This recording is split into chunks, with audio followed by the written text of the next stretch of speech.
जुळून येते रेशीमगाठी या मालिकेचा कालचा म्हणजेच 16 फेब्रुवारी 2015चा एपिसोड पाहायचा राहिला असेल तर डोंट वरी, आम्ही तुम्हाला या एपिसोडचे अपडेट्स देत आहोत।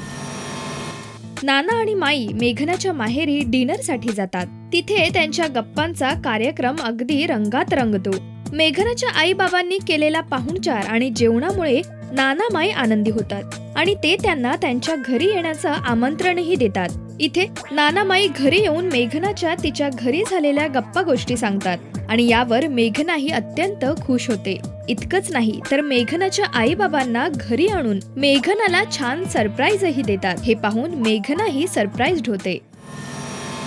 इथे आदित्य अमित दादाला बिझनेससाठी 12 लाखांचा चेक देतो। यावर अमित दादालाही त्याचे उपकार कसे मानावे हे कळत नाही, पण ही गोष्ट सुरेश रावांना काही पटत नाही। आता पुन्हा एकदा सुरेश राव मेघनाच्या घरी जाऊन काहीतरी गडबड नक्कीच करतील, नाही का? तुम्हाला काय वाटतंय? या मालिकेच्या पुढील अपडेट्स जाणून घ्यायचे असतील तर तुम्ही पाहत रहा राजश्री मराठी।